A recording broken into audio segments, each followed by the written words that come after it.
आषाढ महिन्यात स्पेशल वेगळ्या चवीची आणि वेगळ्या पद्धतीची तसेच झटपट होणारी 2 व्यक्तींसाठी लागणारी ही चिकनची रेसिपी मी आज तुमच्याबरोबर शेअर करत आहे.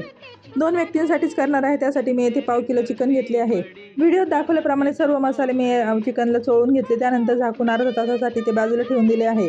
त्यानंतर काही खडे मसाले मी येथे घेतले होते, तेही थोडेसे भाजून मिक्सरला बारीक करून घेतले आहे. मी येथे 2 व्यक्तींच्या हिशोबाने मसाल्यांचे प्रमाण घेतले आहे. तुम्ही व्यक्तीनुसार मसाल्यांचे प्रमाण कमी जास्त करू शकता. 30 मिनिटांची रेसिपी मी तुम्हाला 1 मिनिटामध्ये डिटेलमध्ये सांगू शकत नाही. त्यासाठी व्हिडिओमध्ये दिसणाऱ्या ट्रायंगलवर तुम्ही क्लिक करा आणि माझ्या चॅनलवर जाऊन या रेसिपीचा पूर्ण व्हिडिओ डिटेलमध्ये तेथे मी अपलोड केलेला आहे. त्यामध्ये सर्व मसाल्यांचे प्रमाणही मी व्यवस्थित सविस्तरपणे दिलेले आहे. अशा प्रकारे अगदी वेगळ्या पद्धतीने आणि वेगळ्या चवीने तसेच झटपट होणारी ही चिकनची रेसिपी तुम्ही नक्की ट्राय करून पहा. आषाढ महिना संपायच्या आत आणि श्रावण महिना लागायच्या आत ही रेसिपी एकदा नक्की ट्राय करून पहा आणि रेसिपी आवडली असल्यास व्हिडिओला नक्की लाईक शेअर करा आणि सबस्क्राईब केल्याशिवाय मात्र जाऊ नका.